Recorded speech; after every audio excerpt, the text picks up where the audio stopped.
Happy Monday! I hope everyone is having a great day so far. For those of you who don't know, I am Britt, and today I am going to be running you through your period of the day. So welcome to week 3.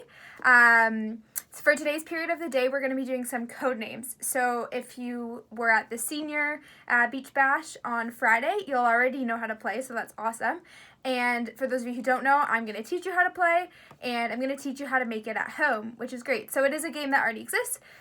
So if you have it, I encourage you to play it. But if you don't, I'm going to show you how you can make it at home. So what you'll need to get started, so you'll need a pair of scissors. Again, if you might need a parent's assistance with this, so just grab them if you need help. You'll need something to write with. It can be a Sharpie, pen, marker, anything like that.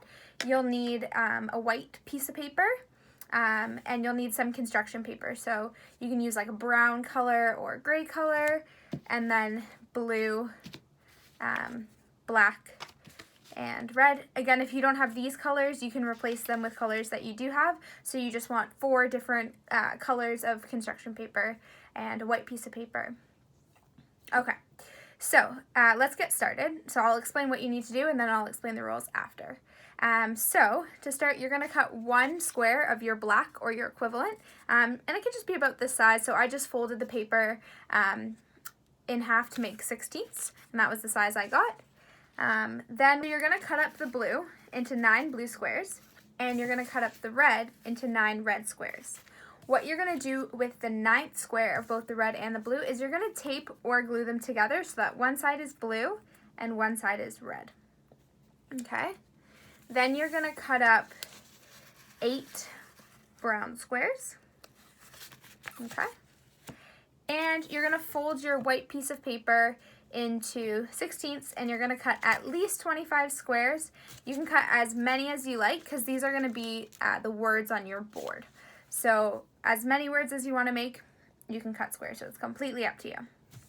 Okay. So once you have that done, you're going to get your thinking caps on, and you are going to write some words on your white squares.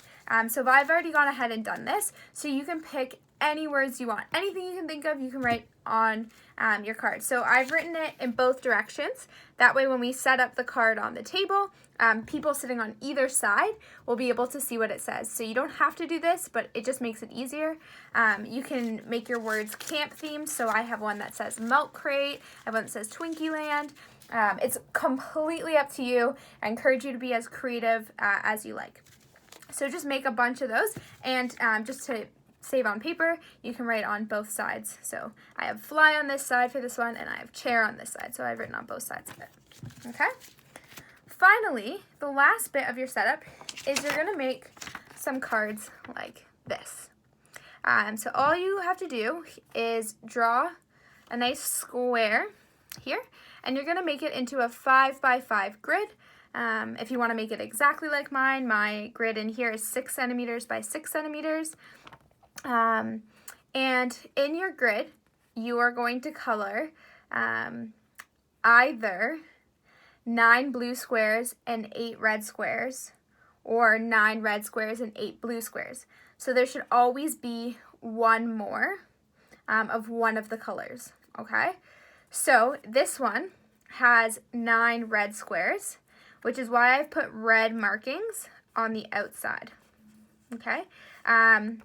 Once we get into the rules, that will have to do with which team will get to go first. Is typically the one with the extra word that they have to find, which is why we have a double here. So sometimes the blue team has the extra word, and sometimes the red team has the extra word. It just depends on who's going first. You also want to color in 1 black square, like so.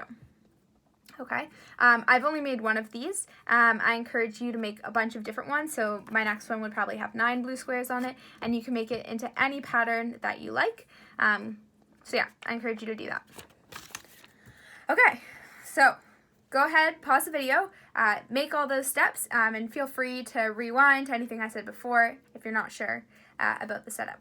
Okay, so now I'm going to explain the rules and how it's going to work. So to set up for your game, you're going to set up your words in a 5x5 grid. So I'm just doing that here in front of me on my desk, and I will show you what it looks like in a second, okay?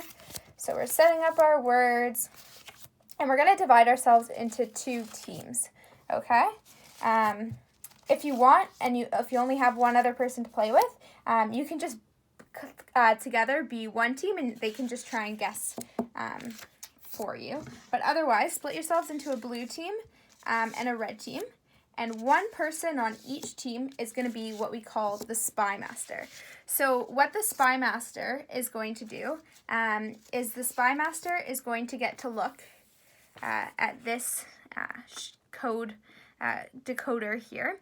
And the spy master for the blue team is going to write down, or remember, it's up to you, the words on the board that I'm setting up that correspond to the same space. So for example, this blue corner here, let's say, is the far right corner over here. So my word over here is bleed. So the blue team would have bleed as one of their words. And every space that's colored in blue belongs to the blue team. So that spy master, or the clue giver, is going to write all those words down. And the red spy master is going to do the exact same thing. This black space here is what we call the death word. So if either of the teams guess this word, then the game is automatically over, and the other team will have won. Okay? So you're going to finish setting up. Alrighty. So I have my board all set up in front of me. I will show it to you in a second. And what the object of the game is to get your teammate to guess the words that belong to you. So I've shown you how to figure out which words belong to you. So in order to get them to figure that out, you're going to be given clues. The key is your clues are only able to be one word long. So, for example, if I had the words, I'm looking at my board here, if I had the words water and fire, I might say something like elements for 2. And when I say elements for 2, that means that there's 2 words on the board that relate to the clue that I've given. When you're giving a clue, make sure that it relates to the meaning of the words and not how many letters it is, if it rhymes with that, if it starts with that letter. So you're only allowed to give one word, and then your teammates are going to have to guess. So it's a good idea to take a look at not just your words, but the other team's words and all the words on the board, because sometimes things can be really similar. And if I said elements, for example, I also have boil on here. And someone might think that when I said elements, I was talking about stove and say boil. So just look really carefully before you give your clues. Whoever's color is on the outside of the decoder, that's the team that's going to go first because they have an extra word to guess. So you want your team to be the first team to get all of the words. If, when your team members are guessing, they guess the wrong word, then that turn is completely over. And then it goes to the other team, and you guys go back and forth. Okay? So those are the main rules of the game. So here you can see the setup of the 5x5 board. So we also made our red covers earlier, our blue covers, our brown covers. So what we use these for is so when you go to guess, when your team is confident that that's the answer you want to pick, you're going to put your finger on it and lock it in. So if I put my finger on mask, and let's say I'm the red team and that is one of the red team's words, all the spy master, the clue giver, is going to do is take a red one and cover that word up. So as you're going, just make sure you're covering the words. And if I guessed wrong, let's say I guessed chair, and it belonged to the blue team, let's say, then we cover it with a blue card. Okay?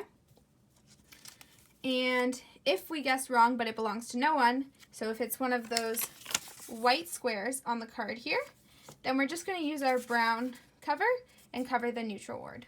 Okay?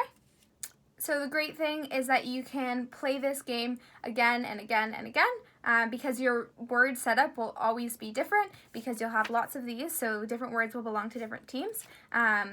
And you'll have lots of variation if you make lots of cards. Once you've played around like this, you can just flip the cards over if you've written on both sides and create a whole new board really, really easily. So thank you so much for tuning in and learning how to play Codenames, or learning how to make your own if you already know how to play. And I hope to see your boards. I hope to see pictures of your decoders, pictures of you and your family playing. And I hope everyone has a magnificent and marvelous Monday. And I will see you on Internet Island soon. Bye-bye!